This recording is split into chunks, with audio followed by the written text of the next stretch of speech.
Okay, so I would like to introduce Allie Heckman, and Allie, I will let you introduce your team and begin your presentation. Thank you so much, Jennifer. I really appreciate you inviting us to participate in this. So nice to still be able to continue these opportunities, and we felt like this talk was really important right now.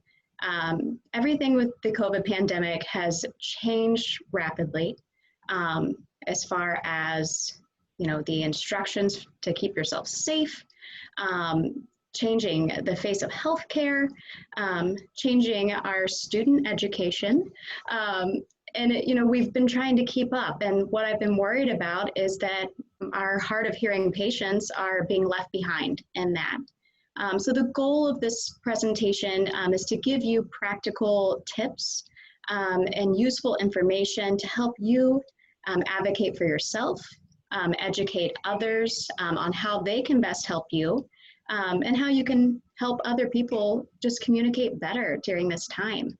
I had asked our students, Natalie Hayes and Jennifer Michael, so they will be doctors of audiology here next summer. And so they are spending the year with us to complete the last year of their doctorate here at Michigan Medicine. And they really bring some unique perspectives, which is why I wanted them to join me on this project. Natalie right now is actually rotating through Mott Hospital. So, while she's not directly working with adult and geriatric patients, the information that she has learned during this pandemic has been incredibly helpful in creating this presentation. And then Jennifer is actually rotating with me some of the time right now on the adult audiology rotation. So just interesting perspectives from students who, just like us, have had their world flipped upside down too, are keeping up with all these rapid changes. And I think that they've put together a really great presentation for us today.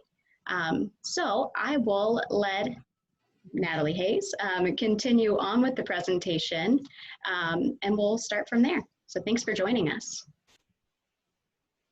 Thank you, Allie. So what we'll do just to start as a quick overview, the first little bit that I'm going to go over is just kind of discussing advocacy and communication during this time. So talking about what is advocacy, knowing your rights, what those rights are, and how we manage masks. That's a big deal right now. Probably one of the biggest components for hearing loss during this pandemic.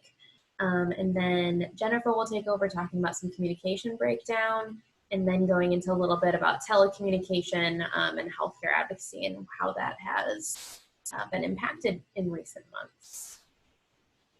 So this first part, advocacy and communication. So advocacy is defined as the act or process of supporting a cause. An advocate is the person who is providing support of a particular cause.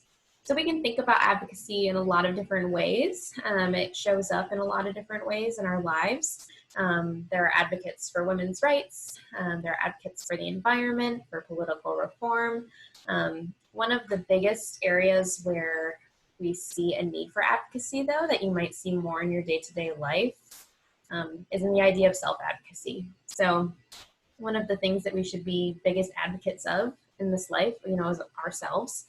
And especially if you have a disability or, anything that needs some extra consideration, being able to self-advocate is a huge skill to have. It really makes life a lot easier and opens some doors. So we define self-advocacy as a time when one person or when one speaks or acts on their own behalf to improve their quality of life, affect personal change, or correct inequalities. So this really starts to apply to hearing loss when we're thinking about this little sub-definition, the ability to articulate one's needs and make informed decisions about the supports necessary to meet those needs. So, what do you need to be able to communicate better? What do you need to meet these communication goals? And how can the people around you help you meet those communication goals? And what do you need to do on your end to make sure that others are able to help? So it's so important with hearing loss because hearing loss is an invisible disability. It's something that not everyone is always just going to know by looking at you, especially one of the biggest pushes in hearing aid technology and what so many people when they're picking out a hearing aid want is for it to be discreet. A lot of times, people say, oh, my biggest concern is just making sure that it's, that it'll provide some amplification and give me good hearing. But then usually right after that is let's see if we can find a discreet one. So it's not always apparent to other people. There are some disabilities that require self-advocacy and require accommodations that are a lot more obvious.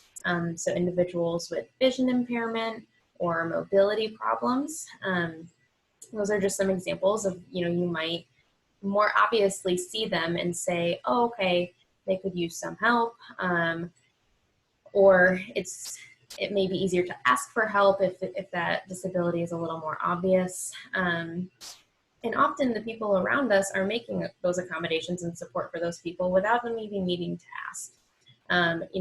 Some things are just common courtesy. Some things, if someone's in a wheelchair or has an obvious visual impairment, it's almost second nature to just hold open the door for the individual, ask them if they need help carrying their groceries. All of these instances where, the person doesn't necessarily need to ask, and if they do ask, others around are very ready and able to help.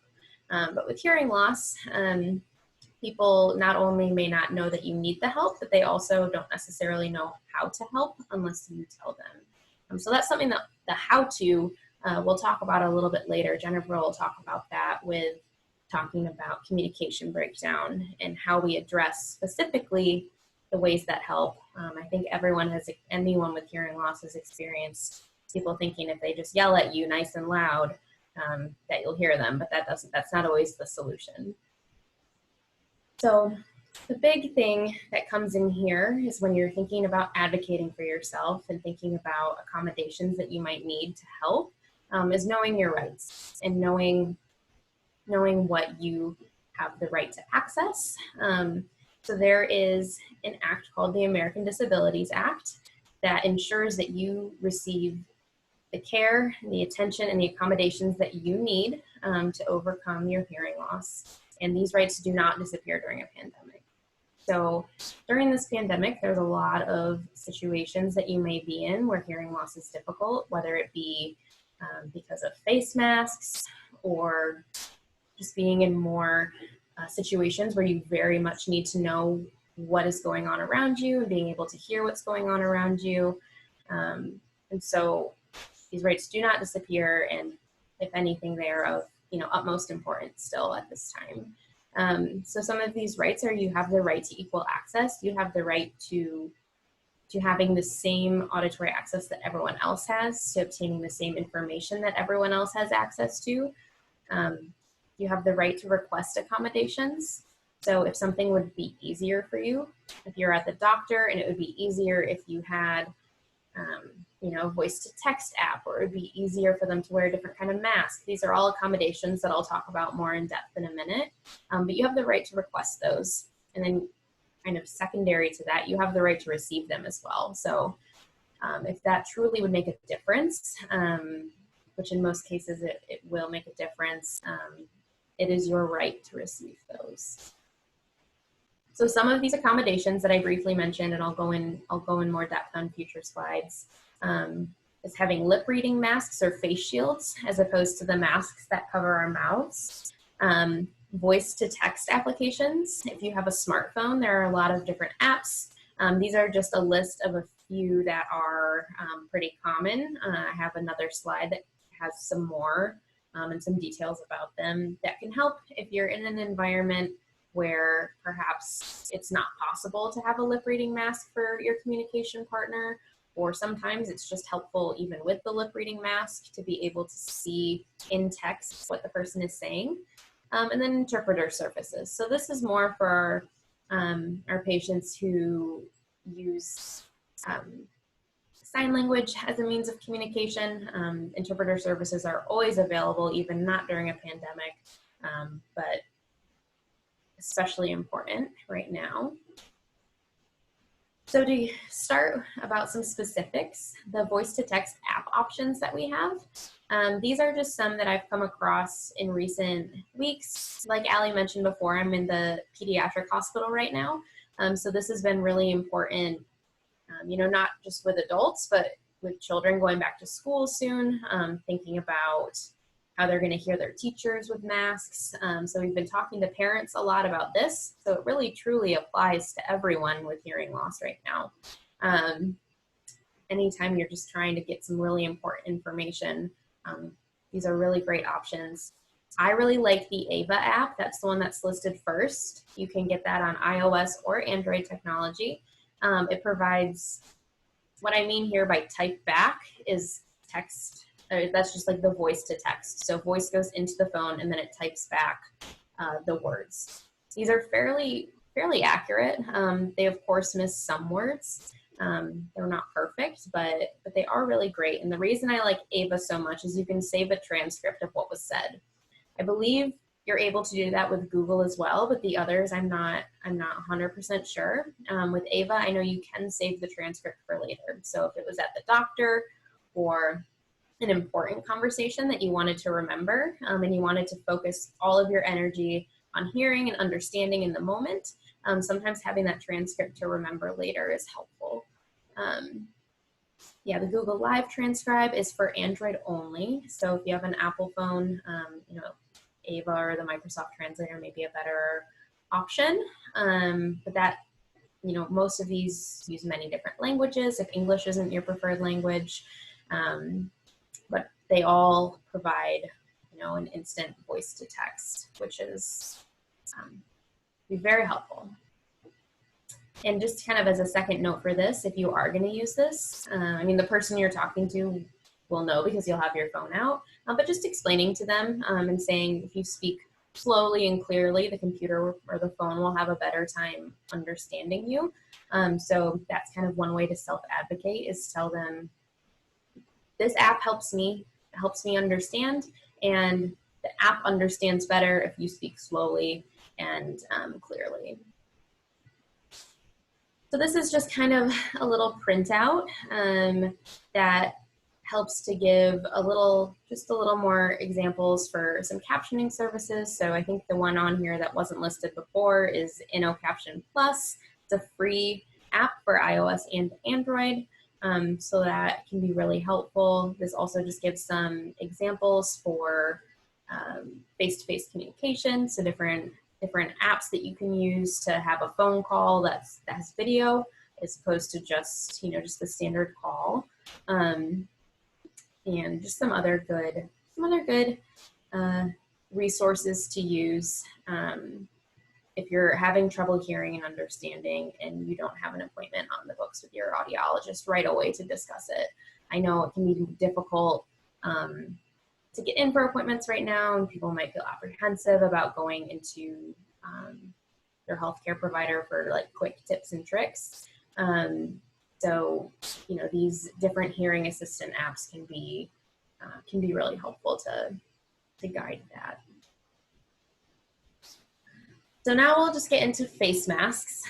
It's the big one. This is the area that I think is most obvious for everyone to say, oh yeah, that must make it difficult for individuals with hearing loss.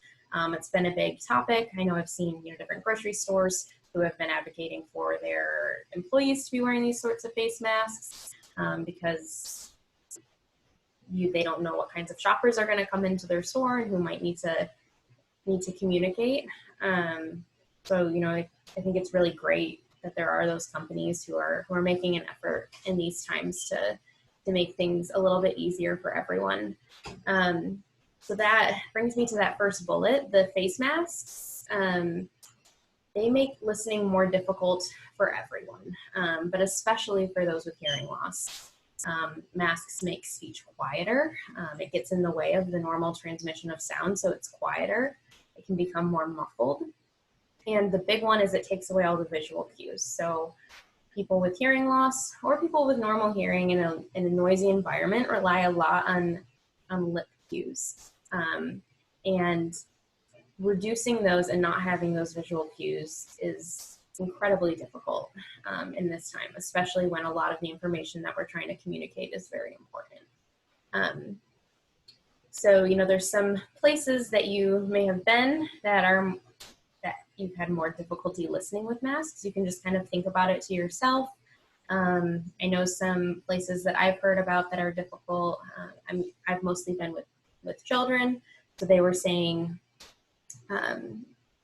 you know, learning online was a lot easier for them, and they haven't experienced face masks in school yet, but they're very nervous and apprehensive about that. Going to the grocery store or the doctor's office, all of these places where, you know, they're essential trips, and it's just a lot more difficult now. So then I provided a few different pictures just to talk about some different types of face masks. So right here on the right, here's our standard surgical masks that doctors, you know, have been wearing in the OR for a long time. And a lot of people are wearing this style, whether it be, you know, the medical grade like shown in this picture, or a cloth mask that, you know, so many people have taken to creating masks and selling them or giving them away for free, which is, you know, wonderful.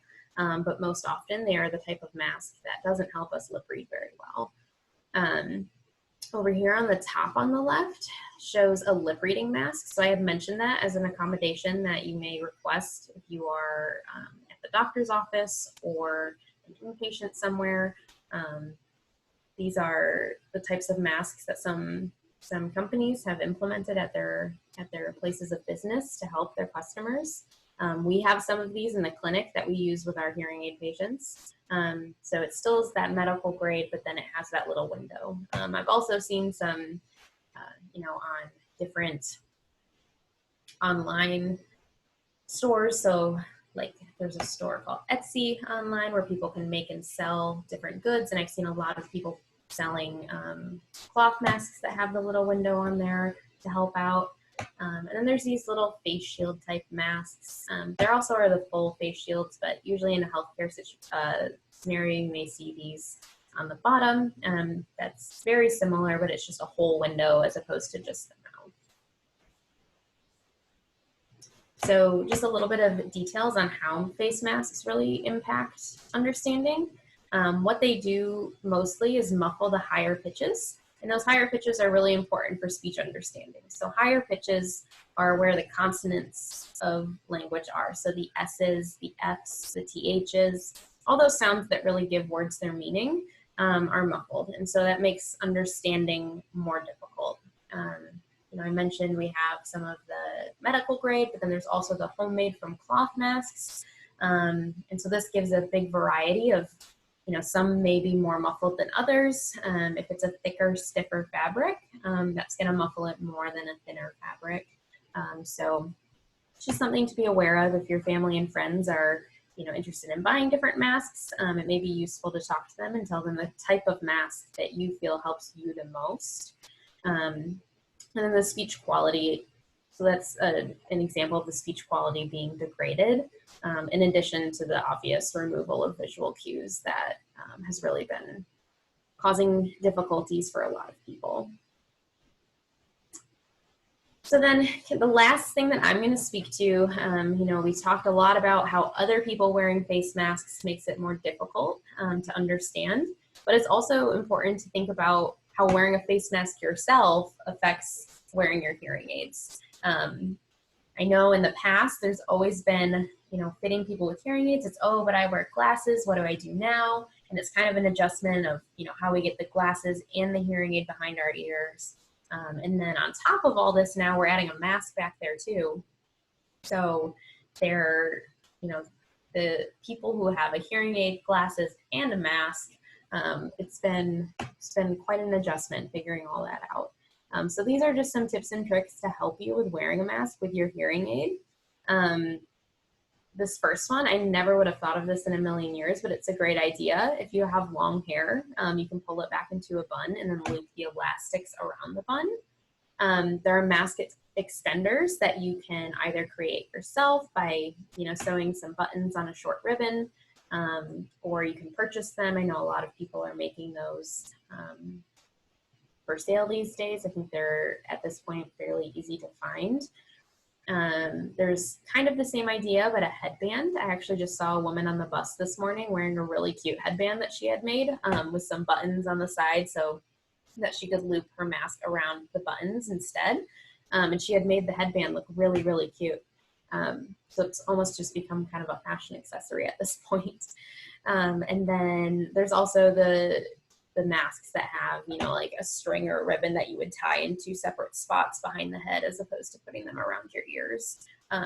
Just if you find that, you know, having multiple things behind your ears is more difficult. And then removing your mask just to make sure that your hearing aids are still in place and that they didn't go flying when you took them off, removing them with care, or removing the mask with care so that your hearing aids stay in place where they're supposed to be. And Jennifer, the other student working with me on this presentation, she has a hearing aid. She's going to do a little demonstration with a mask, so I'll just kind of pass the torch onto her and let her take over now. Sounds good. Thanks, Natalie. Great job. So I just wanted to start with putting on my mask and hearing aid, how some people might do that when they're going out. So right now I don't have the hearing aid on. I'm just going to put my mask on. So I've secured my mask and now I'm going to put my hearing aid on. The problem with doing it in this order is that when I get ready to take my mask off, suddenly, I don't know if you can see that, I've looped the hearing aid with my mask. And if I'm not paying attention, boop, the hearing aid flies off of my ear, and that would be a horrible thing to happen if you're not paying attention. You never want to lose a hearing aid, and you definitely don't want the mask to cause that. So that's what not to do. So what we would recommend, instead of putting your mask on first, try to be sure you're putting your hearing aid on before anything else. Once the hearing aid is on my ear, if you wear the type that goes behind the ear especially, now I'm ready to put my mask on. So when I put my mask on, I'm going to be careful where the string actually goes. So you'll notice the hearing aid is on my ear, and I'm going to make sure that the string is on the outside. So now I've got my head, and then the hearing aid, and then the mask. So now I can take my mask off really quickly, and the hearing aid stayed right there. I didn't even try, and the hearing aid stayed in my ear just fine. So I'm going to take the hearing aid out now. So that's one simple technique. If you are wearing a mask that loops behind the ear like that, and you have hearing aids that also need to be back there, that's a simple change in your habit that can prevent the mask from making the entire hearing aids just fly off. This is a common problem we're seeing now that the pandemic is here. We're all wearing masks, and it's very important. So we want to try to help people learn how to adjust their habits for a life with masks. So that's one thing that's just very easy. It's just as simple as remembering your head, and now the hearing aid, and then the mask. So if you remember that order, you'll be fine. Now I'm going to take over. Let's see, Natalie, if you could turn off the screen share, and then that would allow me. Perfect. Thank you. So let's see. So I'm just going to take over where Natalie left off here. All right. So moving on, we're going to talk about when communication breaks down. This is something that patients who wear hearing aids may have already been, instructed in these different strategies from their audiologist. But this is something we're going to build on because of the pandemic, because of the masks. We can actually build on this a little bit more. So just to bring back what Natalie was talking about with advocacy.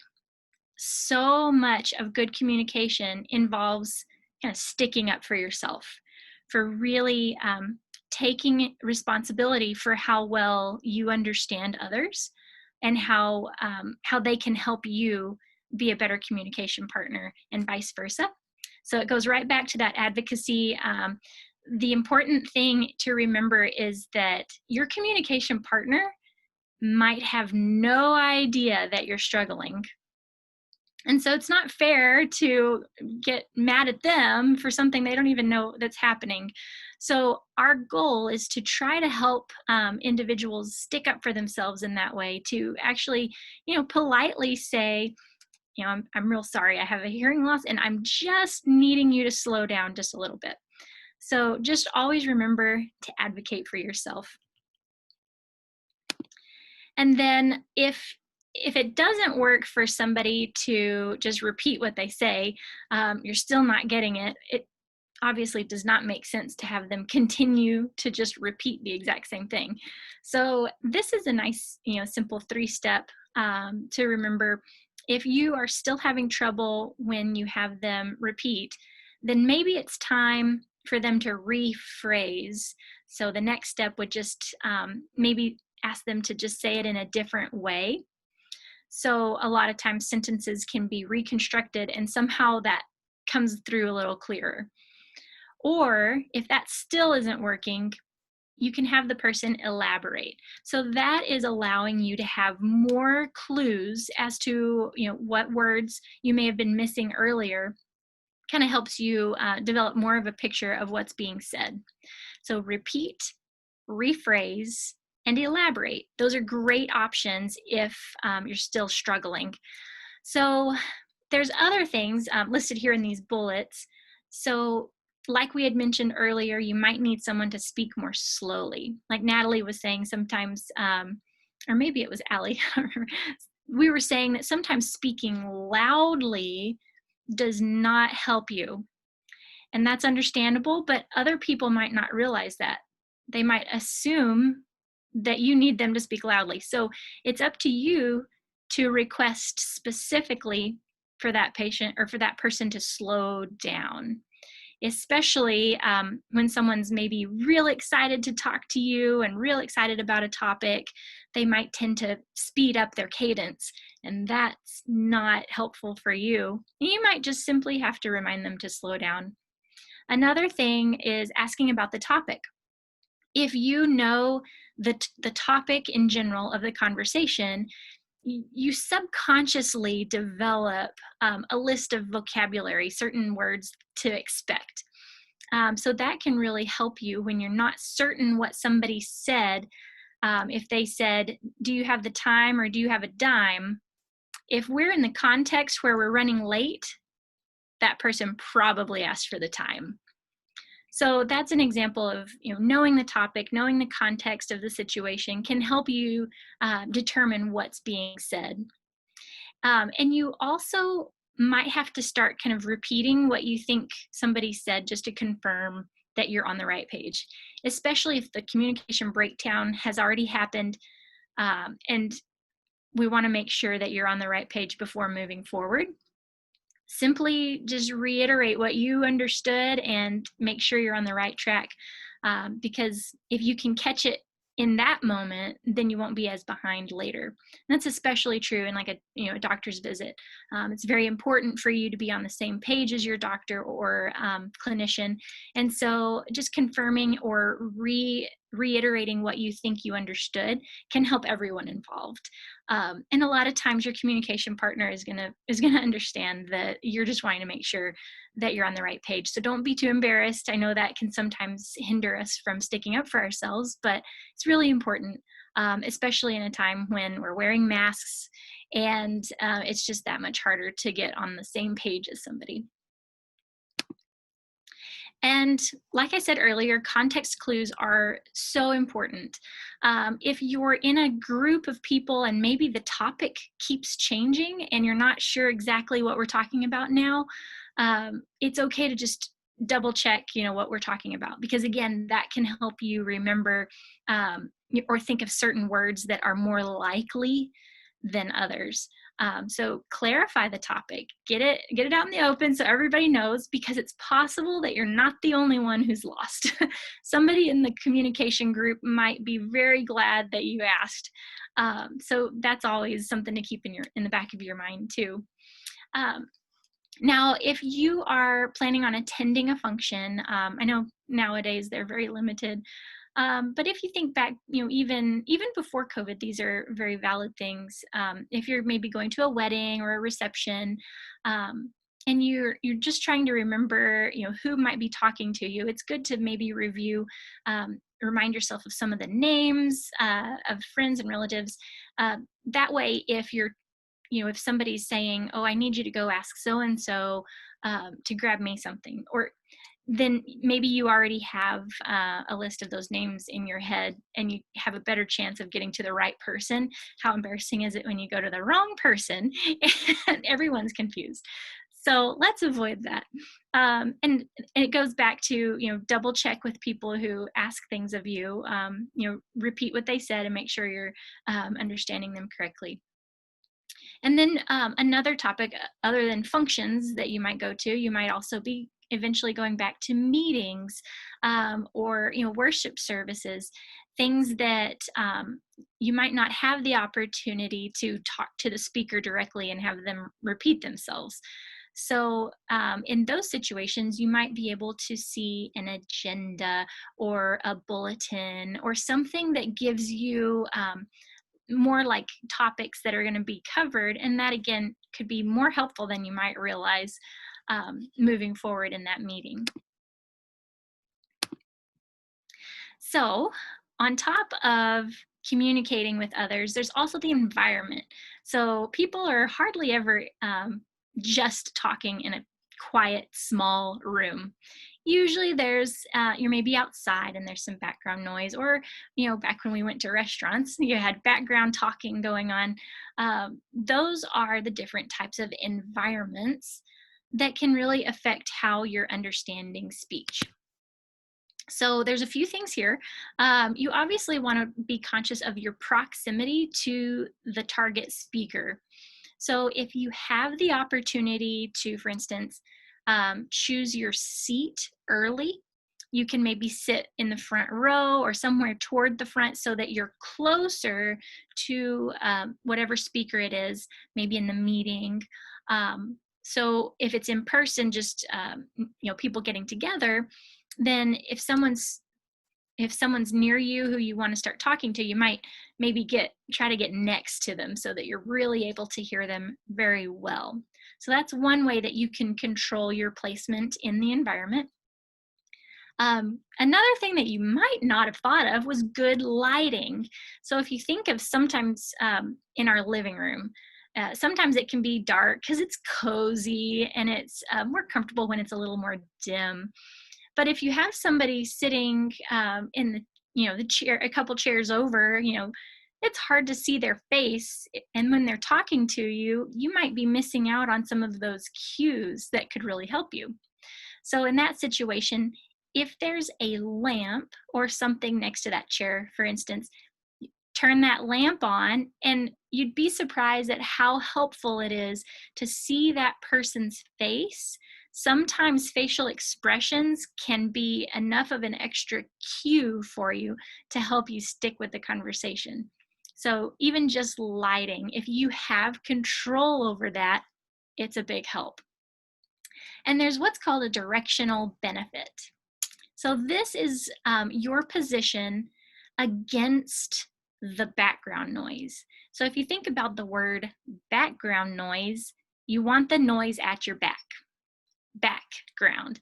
So that's going to help you a lot when you're able to control that. So if you're finding a table at a restaurant, it's helpful if you're able to sit more in a corner and sit where you're facing that corner and all the restaurant noise is behind you. It's back in the background. So that's helpful, not only for people with hearing loss. I find myself struggling in noisy environments, and sometimes that can make all the difference. So these are just simple things that it'll take a while to remember to do these things, because we're not usually living our life thinking of all of these things. But whenever you find yourself struggling with, with masks and everything, it's so much harder. These are great tips to really start practicing and trying them out. And you'll find what works for you. You might find that you have to do all of these, or you might find that simply stepping closer to somebody, getting in better proximity, is all you need. So it's all trial and error and kind of building new habits. So this is kind of turning the coin, right? So we've been talking about ways that you can try to hear people better, but you might actually be the one talking to somebody who's struggling. And so this is a great list of tips for you to actually speak better and be an easier communication partner yourself for somebody who might be having trouble. So enunciating is something that we always forget to do when we're around friends and family. You just get to talking and you forget about enunciating, but it's actually so important. If you're communicating with someone that has hearing loss, remember what Natalie said about those high pitches help us with clarity of speech, and the masks are actually dampening those pitches. So if we're wearing a mask, it's that much more important for you to enunciate. And that doesn't necessarily require you to speak loudly. It simply means maybe moving your lips, moving your tongue and jaw a little bit more farther apart so that things come across more clearly, because we're trying to make up for the mask and the dampening that's happening with the masks. So articulating clearly will help that person out a lot, as well as slowing down. I'm always guilty of this. I get excited and I start talking really, really fast. And I have to remind myself it's a conscious effort. It's not something that's always natural. I have to remind myself to slow down. That's going to help somebody who's struggling with the hearing loss, who's struggling to understand you. Another thing, especially if you're maybe at home with your communication partner, whoever that might be, and maybe you have the TV on, get their attention before speaking to them, because their attention might be just on that television show or that radio show or the book they're reading. Their attention, their focus, they're in that moment. And then if you just start talking to them, they might sincerely not realize that you're trying to talk to them because they're so focused. So it's helpful if you get their attention. The easiest way to do that is to simply say their name first. Bob, can you help me clean the dishes? Bob, are we going out later? Bob, did you get gas in the car? So whoever it is, use their name and pause just a minute, because that person needs to process that they heard their name and they have to direct their attention away from what they're doing.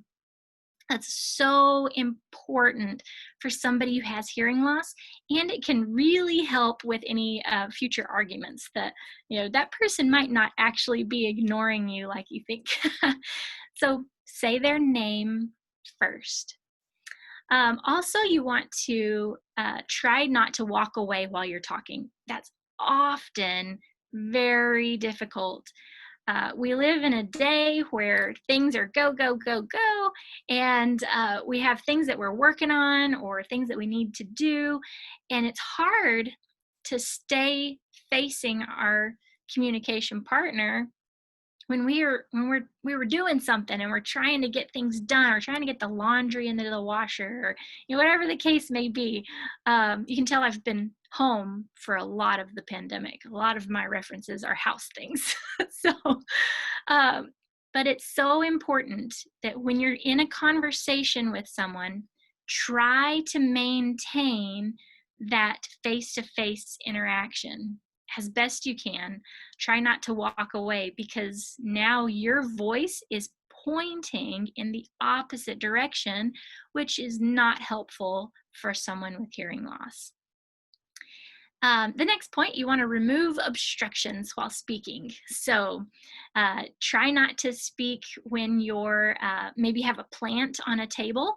If you have something like that in between, where you're sitting, then you might just move the plant out of the way, because again, it comes back to offering your face to your communication partner to help them understand you better. And there's no need to shout. A lot of times, shouting can actually distort the sound farther. So it's better to slow down. We're going to go back to those top points over here. Slow down and enunciate. So those are going to be things that happen throughout a lot of these strategies. Enunciating and slowing down is much more beneficial than shouting. And you don't want someone thinking you're angry all the time. That's never good. And we've got a few more.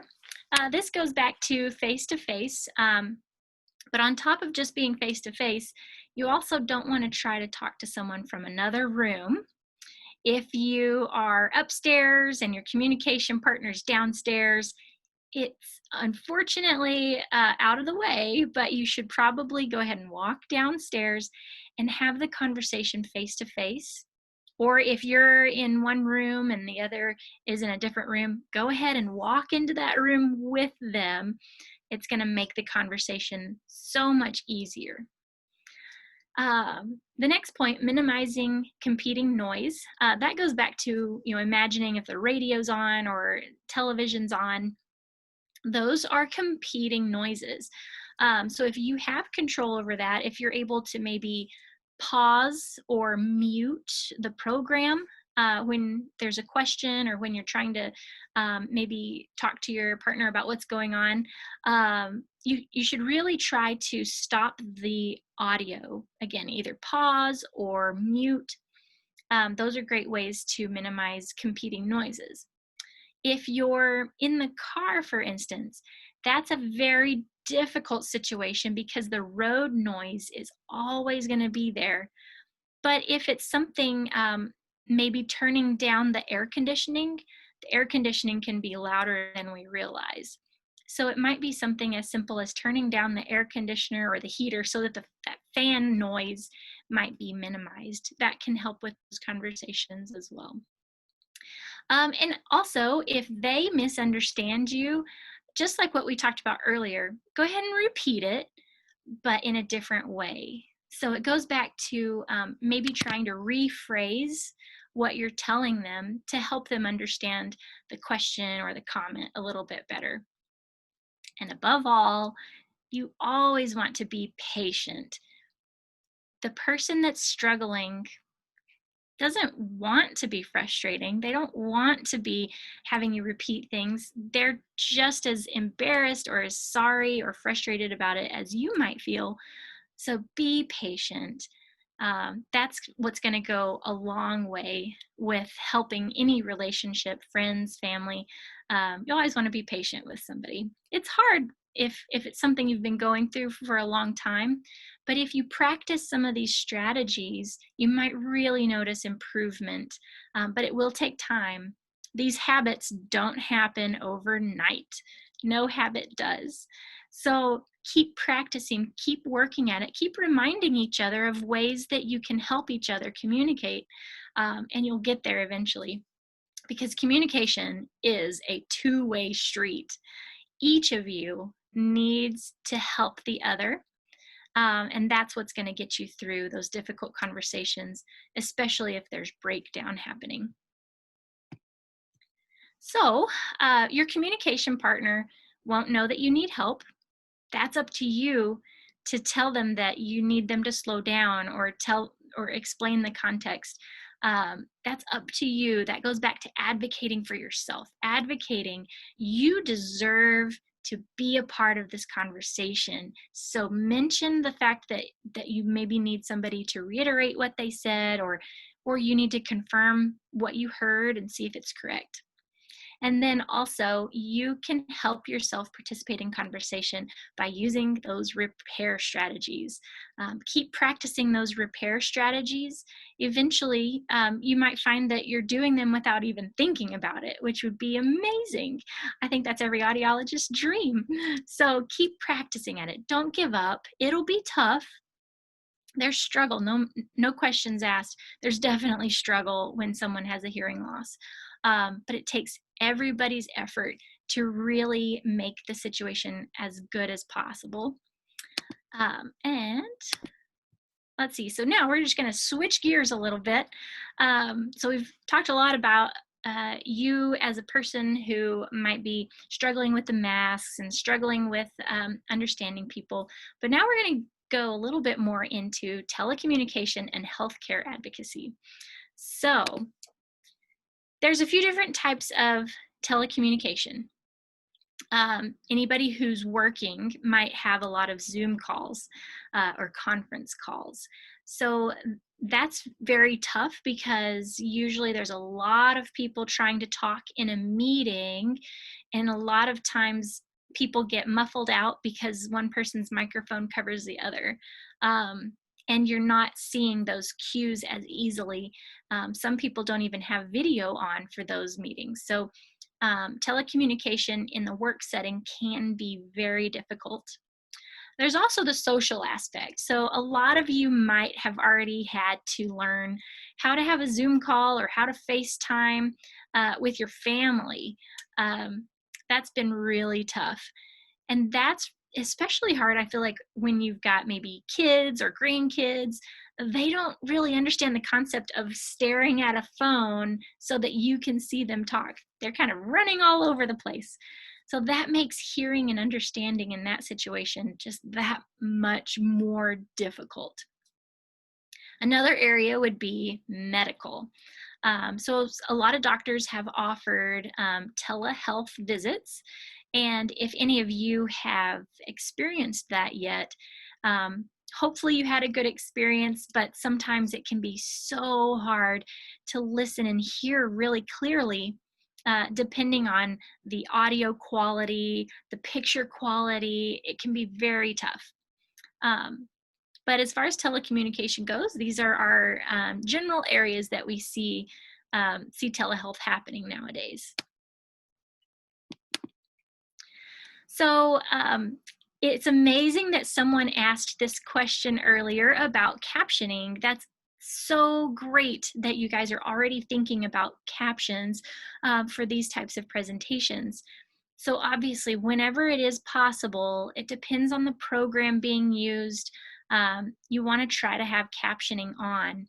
That's going to help with understanding what's being said. A lot of times that's unavailable. Like in this situation, the live version of this meeting does not have captioning. However, as Jennifer mentioned, the captioning is going to be applied so that the recorded version will have the captioning. So those are great things to know going into any of your medical meetings or any work meetings.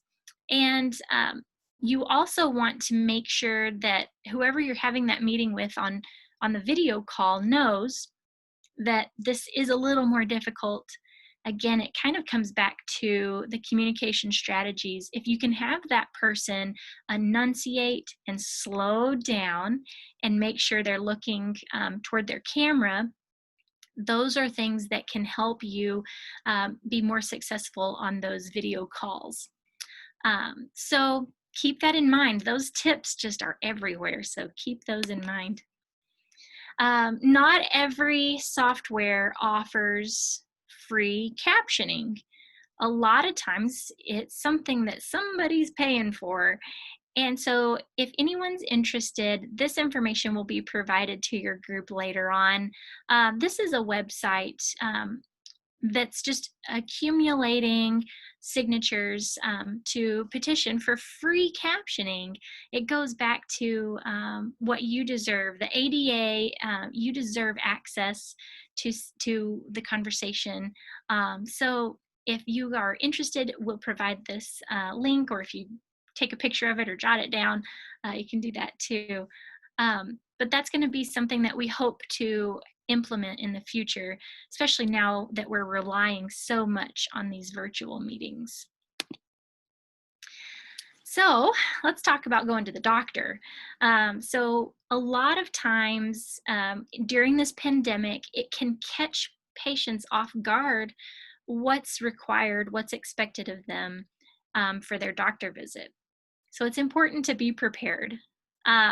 So most doctor offices have a website where you can visit, and actually somewhere they should have something stating that they probably are requiring masks, so don't forget your mask, and anything else that they might require. Some offices will have instructions for you to stay outside their door until they can come check your temperature. They might just have a desk that you have to stop at first to answer a few questions about how you're feeling today. These are not meant to be invasive. This is simply meant as a way to protect from the spread of COVID, because just what they've discovered is a lot of patients may not have any symptoms, or may only have one tiny symptom, and they actually are spreading COVID. So none of this is meant to be personal in any way. I think everyone's just trying to figure out, the best way to get past this whole pandemic. And one way is for the procedures that your doctor might require before you go into their office. So it's important to just check their website and see what might be expected of you when you go. Now, if you are finding that you're struggling to hear, especially with the masks, you might consider getting a small whiteboard. You can get a whiteboard that's, maybe a foot and a half, little rectangle. It's kind of a little bit annoying to have to carry around, but it's an easy way to write out what your understanding is, or for the doctor to write out instructions or anything like that. Because anything medical, we want to make sure that you're understanding everything very clearly. So a little whiteboard and a marker might be a nice way to do that. If you do have a smartphone, just like Natalie was mentioning, there are apps that you can download, and you would simply have the medical staff, you would ask them to simply talk into your phone, and the app would then, turn it into text.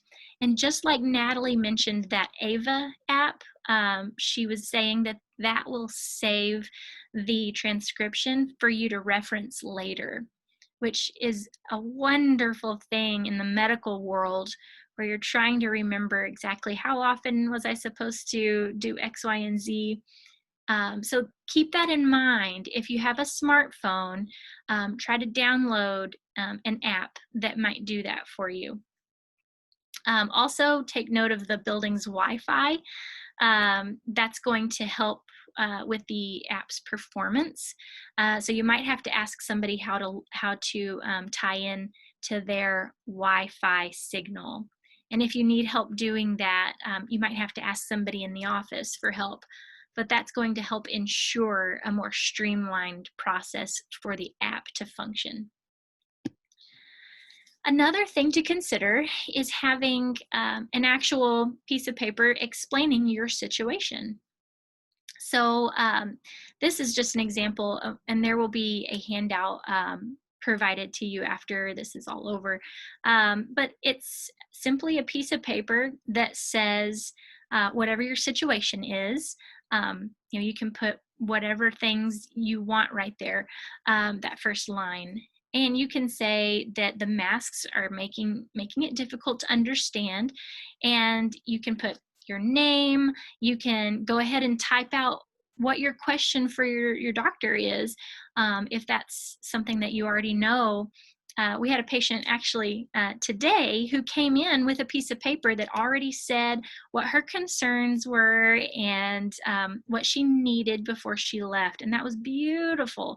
So if you want to do something like that, you can type it out and print it, or you can simply handwrite a note if you'd like to do that. But it's important to have an option just printed out, ready to hand to someone so that they maybe understand a little more about how serious this might be, instead of maybe forgetting that you said that you needed more help hearing. It's another way to advocate for yourself. So this is especially good for anybody who might rely on sign language. This is a great way, because a lot of times if you sign as your primary language, then you probably read lips really well also, but now we're all wearing masks. So it's just so difficult. So writing things out on both sides of the conversation can be very helpful. And there's also a line here that points that would point somebody to talk into your smartphone because you're using an app. And you can simply put something like this down here that it's not something that you're trying to record them to be sneaky, but it's explaining that this is helping you hear and understand.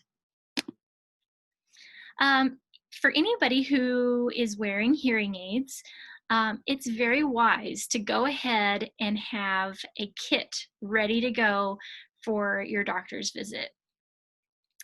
Similar to having a winter kit in your car, and in case you get stranded in the snow, you have your shovel and you have this, that, and the other. Similar idea. You want to be prepared for something that might happen. So if you're going to the doctor, you want to make sure you have, if you have batteries for your hearing aids, bring extra batteries, or if you have your charger. If you have this device that's called a Connect Clip or a remote mic, go ahead and have that ready. You're going to want to bring everything with you to help the appointment go as smoothly as possible. Okay, and then you might even consider having instructions for your hearing aids for patients who might be going into the hospital for a longer stay, for inpatient. You might want to include instructions and serial numbers of your hearing aids so that they don't get lost, or they aren't put in the wrong ears or something like that. So for the doctor's visit in the hearing aid kit, you want to include everything you can, instructions for how your hearing aids work. And if you do have a preferred communication strategy, you can definitely put that there as well. So if you prefer someone, like we talked about earlier, if you prefer for them to have the window masks, you can ask that. Just be aware that there has been difficulty acquiring those. They're in hot demand. So if they have access to them, I'm sure they could put one on for you, or for them to wear one so that you can read their lips. Or if you prefer to communicate via the app that converts to text, then you can tell them that. And also, you can request a room that has Wi-Fi, and you can explain that you rely on the certain app that translates into a text. And don't be ashamed or embarrassed. Again, we're really wanting you to advocate for yourself, so it's okay to request a room that has good Wi-Fi. And that concludes the presentation. And I think Allie was maybe going to talk a little bit. Perfect. I will stop sharing my screen here. Thank you.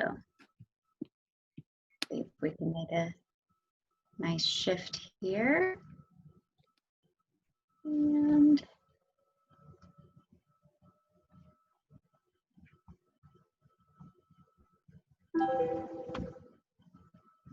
all right, are we back up here? I believe so. Okay. So I really appreciate Jennifer and Natalie joining us and sharing these practical tips, and thoughts that, regarding our hearing loss and what we have control over and what we can do to change the situation to better our communication, whether it be with family, friends, or making sure we achieve the necessary information from our doctor's visits. And what we have found during this pandemic is that hearing health is even more important in this new virtual world that we live in. If there's anyone out there who has untreated hearing loss or is finding that their devices are not meeting their needs, it is more important than ever to connect with an audiologist and have your hearing needs addressed. There are 3 things that we know are available to us to combat the spread of this virus. And those 3 things are to be socially distant, wear a mask, and the third is to wash your hands. Only one of those doesn't affect my patients who have hearing loss. Washing your hands, everyone can do that, and that's positive. My patients, when we're wearing a mask and purposely being spaced out from our conversation partner or not able to connect in person at all, that's having devastating effects for my hard of hearing patients. Overall, our hearing health affects our physical, cognitive, and mental well-being. And I'm wanting to make sure that we are doing our best to advocate for our patients who are experiencing hearing loss, to make sure that during this time of social isolation that they still feel connected. And we can definitely achieve that. For some, it may be stepping out of their comfort zone, embracing technology where normally they try to stay away from it. I have patients who, I may have a 60-year-old patient who has trouble even finding a contact in their phone. And then I may have a 93-year-old patient who can fly around on their smartphone better than I can. But now is the time to embrace technology. And in working with an audiologist, we can certainly help you do that. I know that, it's scary for some of us to leave our house and attend appointments, which is why telecare is, becoming more important than ever. If anyone, is interested in moving forward with new devices or having their hearing aids addressed or having their hearing tested, those are things that currently right now in our climate, we can still address. Some of that does take in-person consults. And fortunately, I feel as if Michigan Medicine is doing a really great job keeping our patients and our healthcare workers safe. And so if that is something that you feel like is the next step for you, let your doctor know. Your doctor would want to make an order for a hearing evaluation, and that would connect you with an audiologist to be able to take the next steps for that. And then I just wanted to leave today with, it's just a brief article about ways to be a savvy news consumer in this pandemic. I know that when this first started, I was getting about 20 emails a day, and half of them contained different protocols and different workflows for everything that we were experiencing. This has been a rapidly evolving situation, and when we're looking to the experts to help guide us on this, and then it seems like, wait, hold on, they said something else different last week, and now they're changing their mind. I have my own hearing aid patients well before the pandemic saying that, I get online and I find 7 different things that all conflict each other about what is best for me and my hearing. We're finding the same thing right now with this virus and what we should be doing and not doing. And so this article, I think, just has very helpful and practical tips to make sure that you are receiving the news and information that you need to stay safe and healthy. My other recommendation would be to ask your doctor. Your doctor is someone that you should feel like you trust, to care for your well-being. So if there are any concerns, certainly reach out to them. I trust that the institution that I work for, University of Michigan, is always trying to make an effort to make sure that our patients are educated on these topics as well. And so that is all we had prepared for today. And Jennifer, Howard, if there are any questions that have come up during this time, we can certainly address them now. I haven't looked in there. Thanks. Actually, there are no outstanding questions. I would remind our participants that if you have any questions for any of our speakers, all you need to do is to click on the Q&A box at the bottom of your screen, and you can type in any of your questions, and I can read those for the speakers, and they will be very happy to answer those. So we'll give just a couple of minutes for people to have a chance to find that Q&A box and to type in their questions, should they have any. Okay.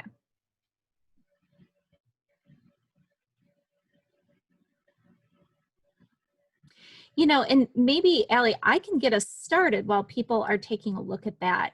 And this is just a really broad general question. And I know you just talked about people coming in for hearing appointments, but maybe you can just tell people in general, you can speak specifically to U of M, but a lot of people are just nervous about coming into the doctor at all. And so I think that they have postponed a lot of these like dentist appointments, hearing appointments, you know, appointments for their eyes. What can you maybe tell our participants to help reassure them that safety measures are being put into place so they're safe to come and do these things?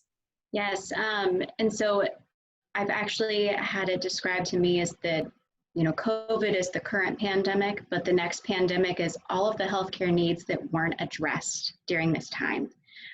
So whether that be, you know, symptoms that patients felt like, you know what, I can just deal with this at home. It seems better to deal with this at home on my own than to go into a healthcare system and walk into a doctor's office.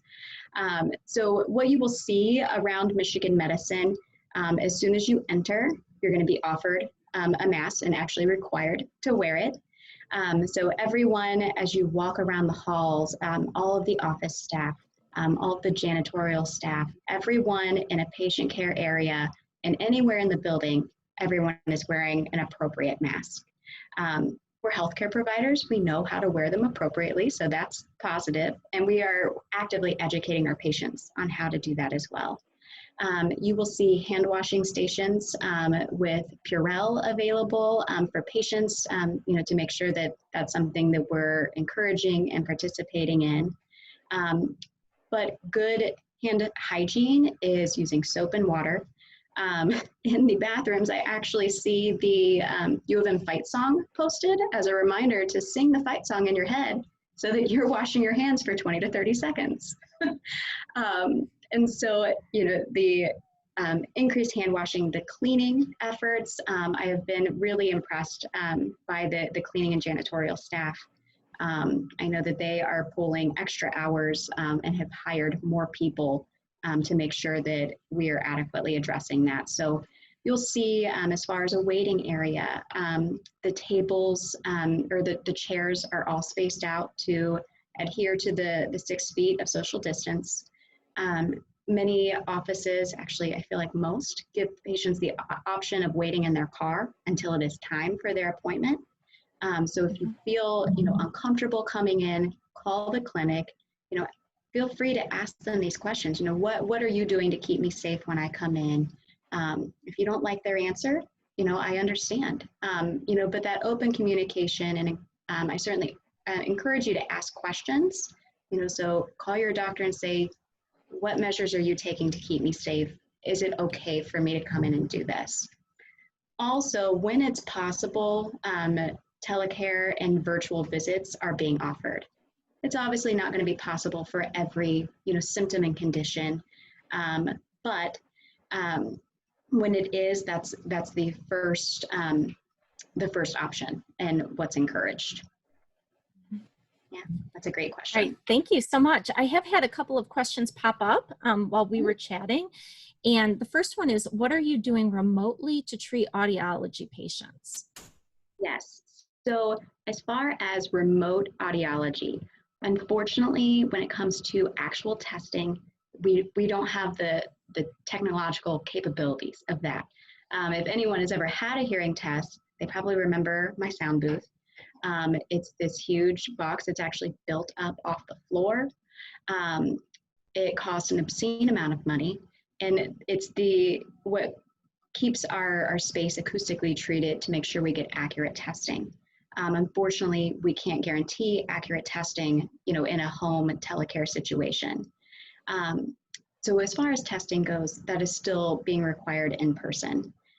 We are certainly, screening our patients as far as, is it necessary? We're only doing things that we feel like, we really need to do this to be able to move forward in your care. For actual telecare offering, most of our hearing aid manufacturers these days are offering telecare through the technology in their hearing aids. It's usually paired with a smartphone through an app where you can engage in like a FaceTime type of communication with your provider to make programming changes to the hearing aids. All of this came about so fast that all of the billing for insurance is taking a long time to catch up. I'm sure that anyone who's ever dealt with anything in insurance knows that nothing happens fast. And so we are working with our legislative teams at the state level and at the national level to get these telecare practice billing codes in place so that we can take care of this as fast as possible. But the capabilities are there. And I don't think that it will be long. So those are, some good things to look forward to, and I think really changing the face of audiology and who we can access. So I think that that's really great. Okay, thank you for that. Our next question says, will we be able to get a copy of the presentation? And I think I can answer part of that. So again, I said this in the beginning of the presentation, but I'll say again, if you are interested in getting a link to this presentation itself, so you can watch the recording, and I don't know how long it will take to get the closed captioning back, but I will be able to get a version with closed captioning. You can send an email to me at J as in Jennifer, W as in Wolf, Howard, HOWARD, at med.umich.edu. And Allie has actually sent some additional information and resources to me through email that I'm happy to forward to you as well. So just let me know through email if you would like that, and I'd be happy to get that information to you. And then Allie, did you have anything to add?